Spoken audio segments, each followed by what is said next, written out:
So guys, let's recall what we have learned before. In the last session, we have seen about the French Revolution, right? People came on the street in the France, Paris, right? And stormed on Bastille. And it was the beginning of the French Revolution, which we have seen earlier. Now let's discuss about the French society during the 18th century. So before explanation, I would like to share a screen with you. I have presentation. So give me a second. French Revolution. Okay, fine.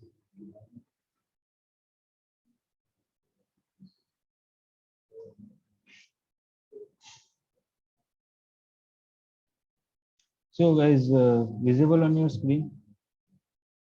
Yes, sir. Okay. So let's discuss about them. In the French society, there were three estates, three classes in the French society.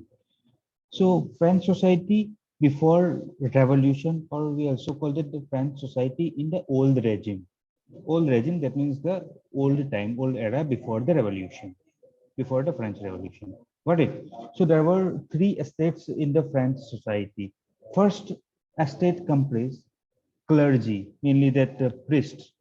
Second estate nobility, those rich landlords, no aristocrats in the nobility. And third estate, the common people. Burghers, that means upper class landlords in the third estates, as well as urban workers and peasants. Three categories were there.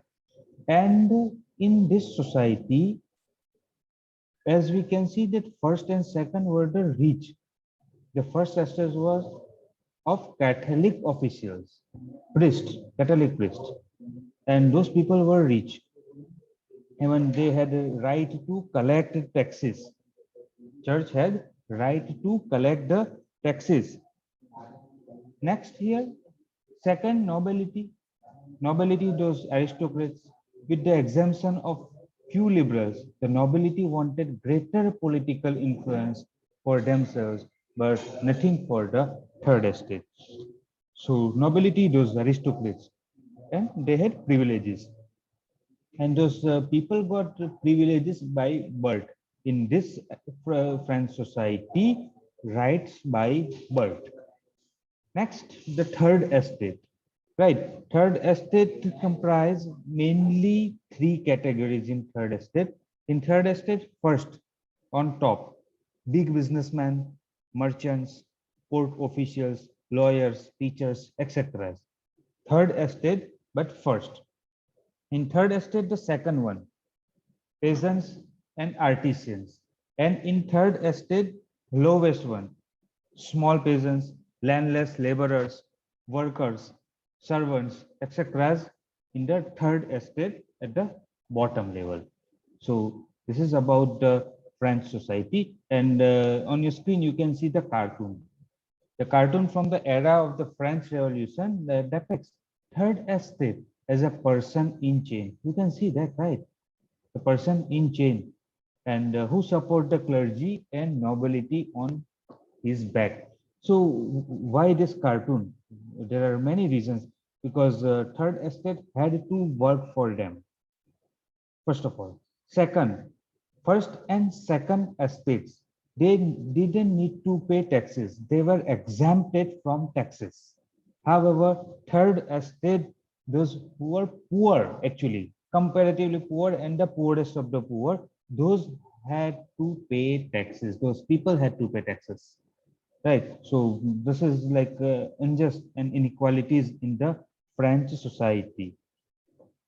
More, as I said, the taxpayer, the third estate before the entire tax burden. That third estate bought entire tax burden. So all the taxes third estate had to pay. And different kind of taxes here. Tithe, 1/10 of the agriculture produce. Tithe, that means tax, that direct tax collected by the state.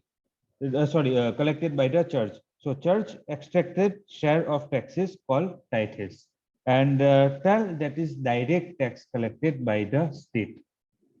Tax paid to the state, tile, and the tithe that church had right to collect the taxes. Forget about the tax payment. Here in the French society in early 18th century, church had the right to collect taxes, and clergy and nobility enjoyed at their cost. So this cartoon you can see on your screen, which represent that an old man bearing clergy and the nobility. Even those clergy and nobility, those were rich, they had privileges by birth. So all the burdens on the third estate in the French society.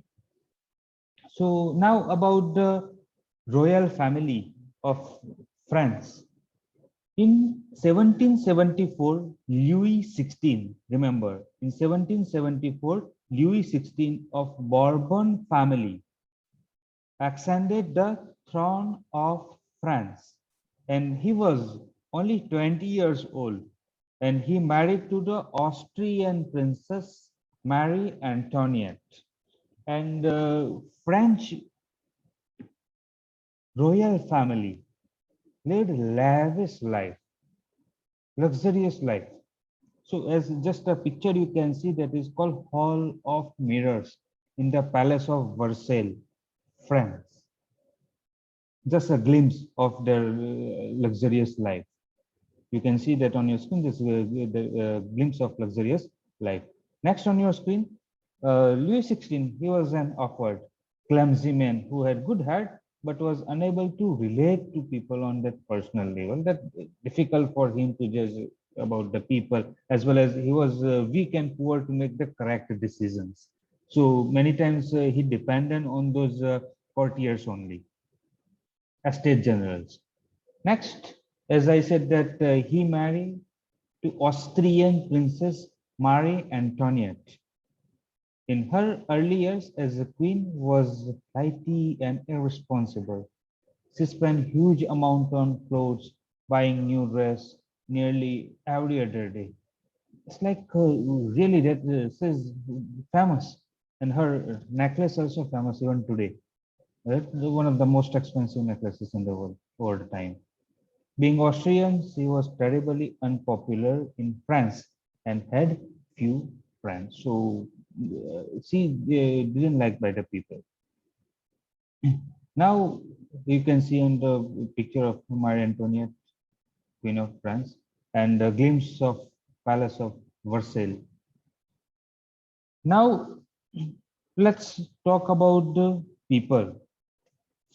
Before we go further, I would like to explain the situation of France.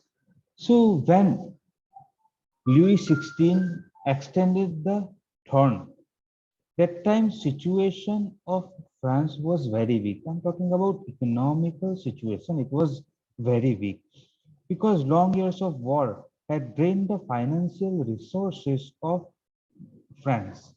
Treasury was like almost empty, and Louis XVI and his wife, they lived luxurious life. They were needed lots of money for their lifestyle. So added to this, the cost of maintaining an extravagant court at the immense palace of Versailles, as on your screen. More, under Louis XVI, France had the 13 American colonies to gain the independence from Britain. Here, their a hole in their treasury, right? A metaphor I'm using. It's like they were needed lots of resources for daily maintenance of the Palace of Versailles. And on the other hand, that France helped American colonies. America was colonized, and France helped them to get independence from Britain. So this was the situation. The war added more than a billion levers. Levers, that means a French currency that added 1 billion of cost. And debt risen to the more than 2 billion. Lenders, so state government had to borrow from the money lenders. Lenders who gave the state credit, state means government, nation, now began to charge 10% interest on loans. So the French government was obliged to spend an increasing percentage of the budget on the interest payment alone. So how to get money? Government didn't have any resource, only the tax. So to pay the interest, so to pay the amount, government had to increase the tax amount. And as we discussed before, the third estate only had to pay taxes. So to meet its regular expenses, such as the cost of maintaining an army, the court, right, as well as running government offices and universities, as well as other government departments. The state was forced to increase taxes. Yet, even the measure would not have sufficient. French society in 18th century, as we had said, divided into three estates, and the third estate had to pay all the taxes.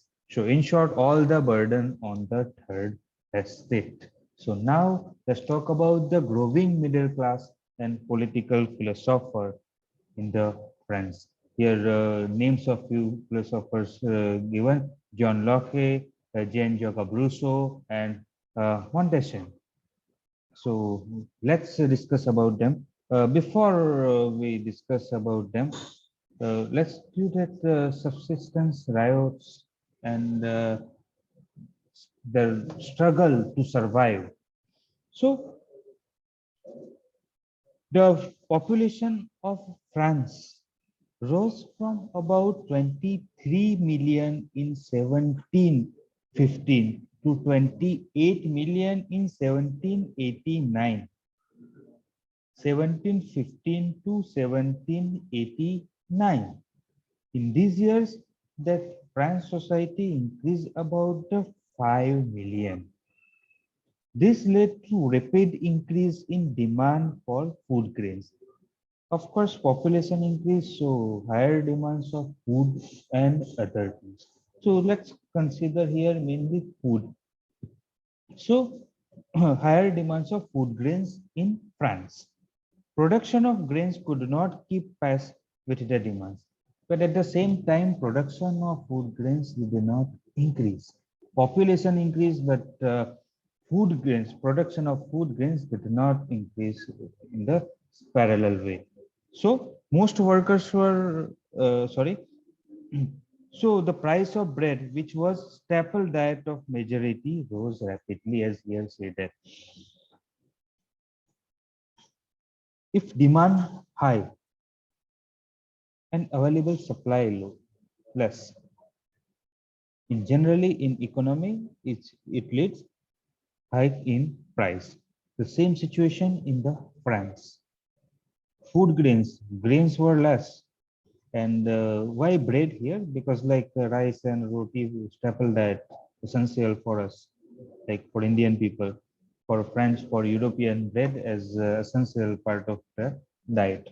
So that is a staple diet of majority of people in France. And as you can see that they are selling rats and cats, long queue for bread. So most workers were employed as laborers in workshop whose owner fixed their wages. Those poor people, as we know, that work for other and their wages were fixed. But wages did not keep pace with the rise of prices. Price increased higher, but at the same time, their wages did not increase. So how to pay for their food?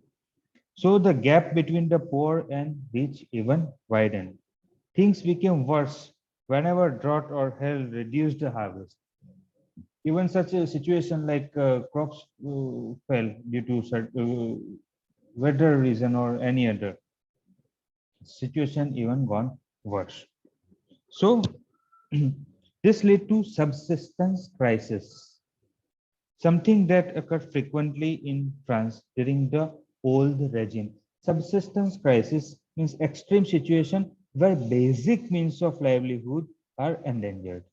Even unable to get basic needs like food and other. That is called subsistence crisis. So that occurred frequently in the France, and this you can see in the picture. The condition you can see in the picture.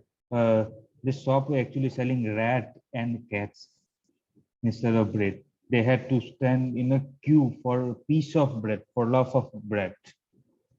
Let's see ahead. So here, let's discuss about the growing middle class and to privileges.